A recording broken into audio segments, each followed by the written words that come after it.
ሰላም ጤና ይስጥልን ውድ የቻናሌ ቤተሰቦች እንደምን ሰነበታችሁ። እንግዲህ በዚህ ቻናል የተለያዩ መጽሐፍቶች ይዳሰሳሉ፣ የተለያዩ የጥበብ ስራዎችም ይቃኛሉ። እንግዲህ በዛሬው ዕለት እንደተለመደው በሀገራችን እጅግ ተወዳጅ ከሆነው ሱፊዝም መጽሐፍ ውስጥ በፍቅር የተጠመደ ሰው ነፍሱ ከሱ ዘንድ የለችም የሚለውን ርዕስ ይዘንላችሁ ቀርበናል።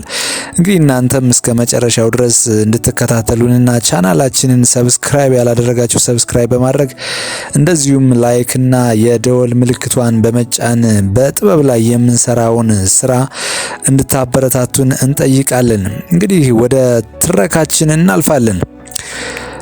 በፍቅር የተጠመደ ሰው ነፍሱ ከሱ ዘንድ የለችም። ከሱፊዝም የእምነትና የህይወት ፍልስፍና አያሌ ቁም ነገሮችን እየቀዳን ልብን ስለመክፈትና ስለ ፍቅር ከሚነግሩን ላይ ደረስን። የልብ አይን ሲከፈት የዚህን ዓለም ውስጣዊ ገጽ በሚገባ እናየው ዘንድ እንችላለን። የልብ ጆሮዎች ሲከፈቱ ደግሞ ከቃላት ጀርባ የተሸሸገውን ነገር መስማት እንችላለን። እሱም እውነት ይባላል የሚሉን ሱፊዎች ልብን መክፈት ማለት በአጭሩ ወደ አምላክ መጠጋት ነው በማለት ፈጣሪ በነብዩ መሐመድ ውስጥ ሲናገር እንዲህ ማለቱን ይገልጻሉ። ዓለማት በእኔ ልክ ሊሆኑ የማይችሉ የማይበቁኝ አምላክ ነኝ። በእውነት የሚያመልከኝ ሰው ልብ ግን ለእኔ የሚበቃኝ ነው ይላል። ለዚህም ነው ሱፊዎች የሰው ልጅ ልብ የፈጣሪ ቤተ መቅደስ ነው የሚሉን። ምንም እንኳን የሰው ልጅ ልብ ሁሉ የፈጣሪ መቅደስ ነው ቢባልም በሩ የሚከፈተው ግን በመንፈስ ቅዱስ ሕልውና መሆኑን ሊዘነጋ አይገባውም። ሱፊዎች በሰው ልጅ አፈጣጠር መጀመሪያ ፈጣሪ አዳምን ሲፈጥረው የሕይወትን ወይም የመንፈስን እስትንፋስ እፍ አለበት መባሉን አትዘንጉ ይላሉ። በዚህ መንፈስ የፈጣሪ ጥበብ፣ ፍቅር፣ ዕውቀት ወደ ውስጣችን እንዲዘልቅ አምነን ከሱፊዎች የልብ መክፈት ወግና ምክር አንዳንድ እንቆንጥር።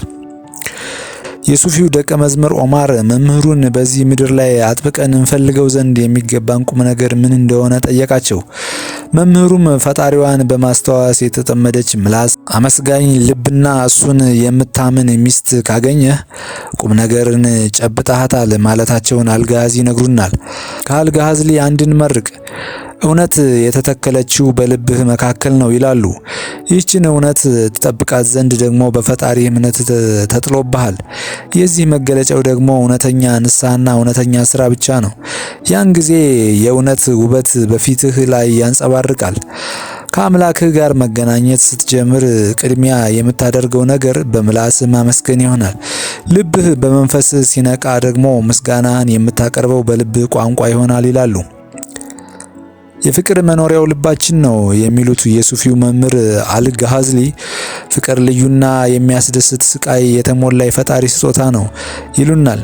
ፍቅር በልቡ ተሸክሞ የሚዞር እሱ ሚስጥሩን ለማወቅም የሚቸግረው አይሆንም። ፍቅርን ስትሸከም ነገሩ ሁሉ ለአንተ እውነትና ወደ እውነት ብቻ የሚወስድ ይሆናል። በፍቅር ውስጥ ከእውነት በቀር ሌላ ነገር የለም። ለዚህም ነው አፍቃሪዎች በእውነት ባህር እየተሸነፉ ሲሰምጡ የምናየው ይላሉ አልጋዝሊ። በጃሚ ምክር ወደ ፍቅር ወግ እንሸጋገራለን። ፍቅር ቤቱን የሰራበት ልብ እንዴት የታደለ ነው! ፍቅር የዓለምን ጭንቀት ሁሉ የሚያስረሳ ነው። ፍቅር እንደ መብረቅ ኃያልና ትዕግስትንና ማሰብንም ወደ ምንም እና ከንቱ ነገር የሚቀይር ጥበብ ነው። አፍቃሪ ስለ ራሱ ደህንነት አንዳች የሚያሳስበው ነገር የለውም። ትችትና ነቀፋ እንደ ተራራ በዙሪያው ቢቆሙ ለፍቅር ግን ገለባና ምናምንቴ ነው። እንዲያውም ለአፍቃሪ ልብ ስድብና ትችት ፍቅሩን የሚጨምርለት ኃይል ይሆነዋል። ፍቅር ተራሮችን በመቅደድ ወደ መድረሻችን የሚወስድ ተአምር ነው። በፍቅር የተጠመደ ሰው ነፍሱ በሱ ዘንድ የለችም። አፍቃሪ ሰው ያፈቀራትን ከሚያጣ አካሉን ቢያጣ ይመርጣል። በፍቅር ውበት ተጠምዷልና ለእሱ ስቃይና መከራ የማይበገር ደስታና ሐሴት ይፈጥርለታል። ወደ ሼህ ሙዛፈር ወግ ስናልፍ የምናገኛት የምትቀጥለውን ታሪክ ይሆናል።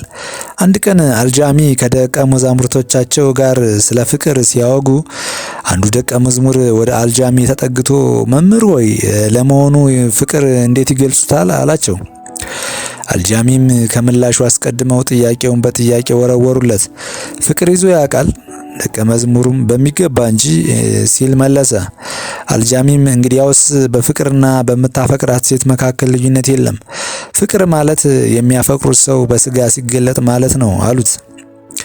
ለዚህም ይመስላል ሱፊዎች በምድር ላይ ለምናፈቅረው ነገር በምርጫችን ካልተጠነቀቅን በትንሣኤ እስከ ዘላለም ከኛው ጋር ይኖራል የሚሉን። በሱፊዎች ልብ መክፈት አንዱ መገለጫ ልግስና ነው ብለናልና ወደ አልጋዚሊ ዞረን ይችን ወግ እንመልከት።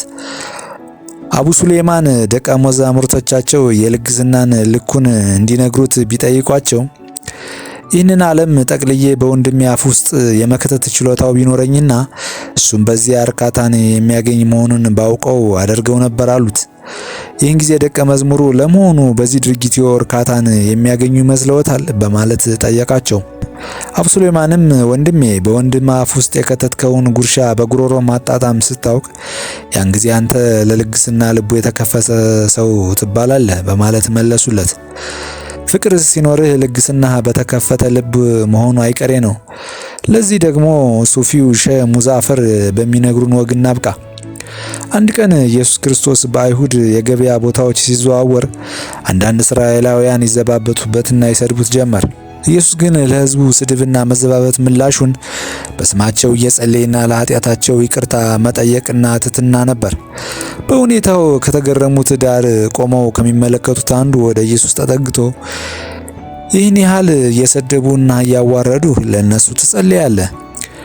ጥቂት እንኳን ንዴትና ሐዘን በፊት ላይ እንዴት አላይም? በማለት ይጠይቀዋል። ኢየሱስም ሁሉም በከረጢቱ ከተሸከመው ይዘረግፋል፣ እኔም ከከረጢቴ ከተሸከምኩት ውጭ ሌላ የማወጣው ነገር የለኝም በማለት አልፎት ሄደ። የሰው ልጅ በከረጢቱ ከተሸከመው መዘርገፉ የማንነቱ መገለጫ ነውና ኢየሱስ ለዚህ መጸለዩ ተገቢ ነው። ቁጣና ንዴት በኢየሱስ ከረጢት ላይ አልነበሩም ለማለት ባንችልም የትና በማን ላይ መክፈት እንዳለበት አውቋልና እናደንቀዋለን፣ እናከብረዋለን።